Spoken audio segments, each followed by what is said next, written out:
guys, welcome to my YouTube channel. So this is my house over here. Yung mapapansin nyo guys, nag-iis na.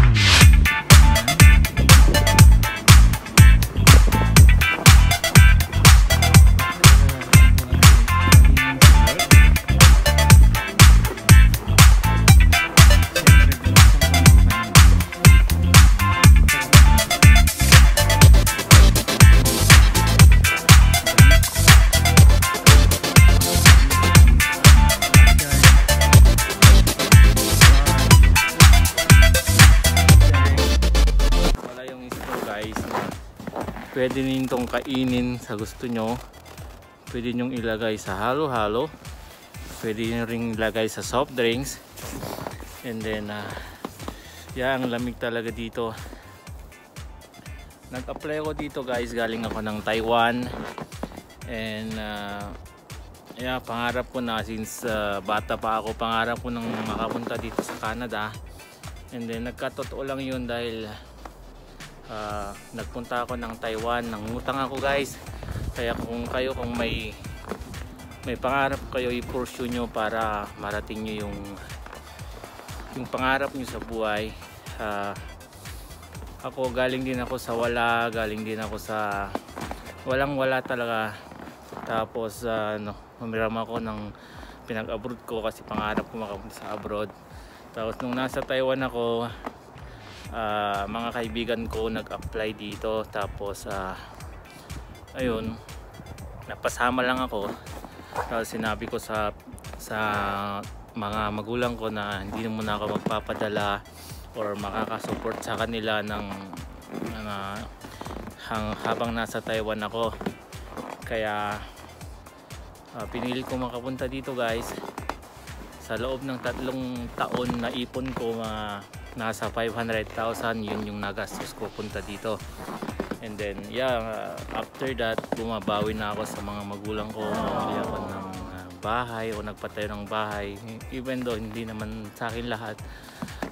Siyempre pinagtulong-tulungan namin pero most of it like ako ang primary. And then meron na rin akong bahay dito sa Canada, meron akong mga sasakyan. Kaya it's dream come true guys. Hindi ko lang pinangarap maging ganitong makarating, pero nagpapasalamat ako at nakapunta rin ako dito guys. Sana makapunta ka rin kayo dito kung gusto nyo. Kung may pangarap talaga kayo, talagang nasa sa inyo yun guys. Nasa sa inyo, wag nyo lang sayangin yung pangarap nyo na magkaroon din ng katuparan. Habang bata pa kayo, yung mga batang pamangkin ko, yung mga inaanak ko dyan, habang bata pa kayo, matuto na kayong mangarap, matuto kayong rumispeto sa tao kahit na kayo yung meron na, matuto kayong tumulong. Kasi ako, tumutulong ako guys sa mga nangangailangan, mostly yung mga hindi ko kilala, kasi yung pagkilala ko, kilala ko na yun so yun guys, ang masasabi ko lang, sana hindi nyo rin kalimutan yung kung ano kayo noon, tsaka kung ano yung pinagdaanan nyo.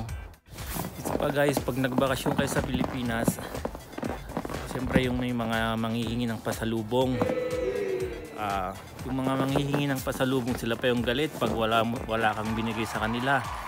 Tapos pag namasyal ka kasama yung pamilya mo, tapos sasabihin sa'yo mayaman ka na, hindi ka na namamansin, mga ganun.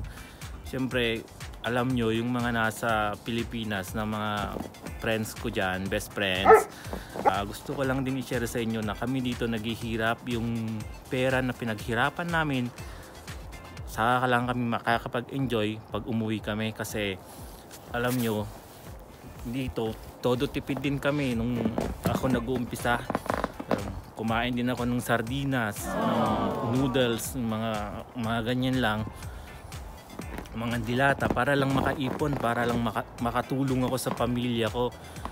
Kaya huwag nyo naman ipagkait sa amin na yung uuwi kami, saka lang namin mai-enjoy yung buhay, kasi pagkatapos nun babalik na naman kami ulit sa dati. Kaya pag hayaan nyo na lang kami, huwag nyo na lang kaming pagsalitaan na papasyal kami, yung mayaman na kami. Hindi ganun, kasi yung sa abroad, lalo na yung mga OFW, kasi naranasan ko maging OFW ng 10 years guys, kaya alam ko yung mga hirap nila. Alam ko yung hirap maging OFW para lang matulungan yung pamilya mo, para lang makapag-send ka ng money sa kanila guys. Kaya yung mga kapitbahay namin nanghihingi ng pasalubong, huwag kayong mag-alala. Kung uuwi ako, meron din kayo. Tapos nung unang araw ko talaga guys, nung wala akong malapitan, wala akong makausap, syempre umiiyak din ako kasi sa panahong may sakit ako lagi walang nag-aalaga sa'yo. Yun lang. Tapos kung mag-a-abroad kayo guys, isipin nyo rin yung sarili ninyo, yung talagang kaya nyo na talaga. Kasi natuto na ako nung nag-abroad ako, wala akong karamay, nag-uulam lang ako ng mga gulay-gulay dyan, kung ano, malamig na guys. Yun lang. Tapos hanggang sa napadpad na ako dito sa Canada guys, ang dami ko nang napuntahan. Nagpunta ako sa Japan, sa Taiwan, bago ko nakapunta ng Canada. And then hanggang sa marami rin akong sakripisyo guys. Sa totoo lang, yung mga nasa atin, iniisip nila ang ganda ng abroad, pero mahirap guys. Hello, dito na tayo sa ating kitchen at nandito ako at magluluto ngayon ng aming dinner. Ang family ko, ito lang ang lulutuin ko, shrimp. So, ito lang ating kailangan guys. Bawang, dikin mo lang ng ganito. Bawang, tsaka butter lang.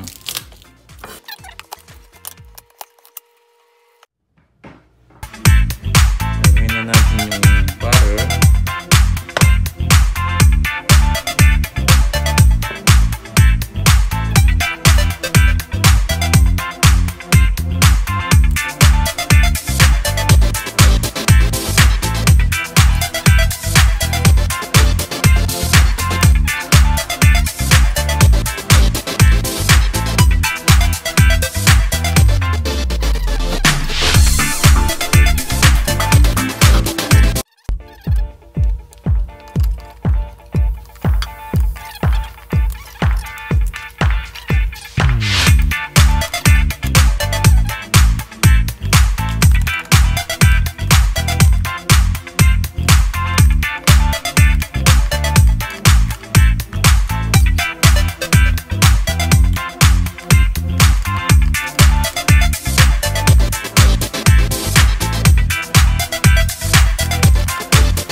At kakain na tayo. Isa lang kanin lang ang in-order ko guys.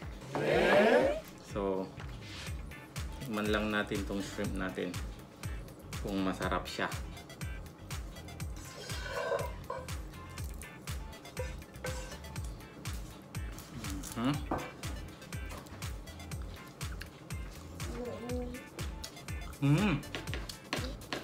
Sarap.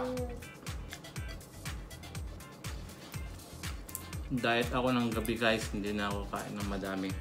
Kain lang ako ng madami ng lunch.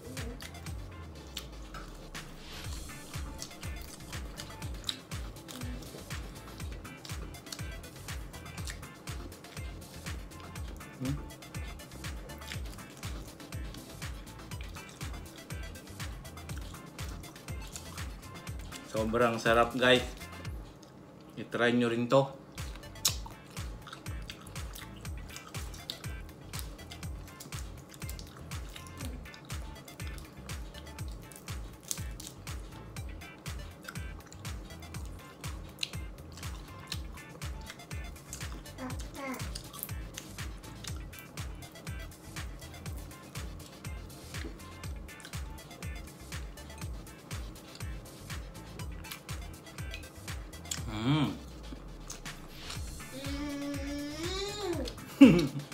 No.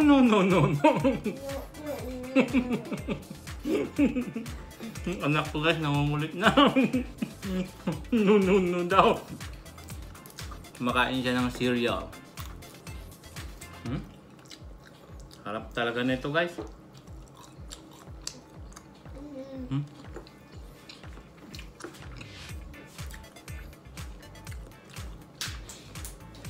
So ayun guys. Pag nagustuhan nyo yung video ko, palike naman and subscribe para updated kayo sa mga susunod ko pang video. No. Hanggang sa susunod guys.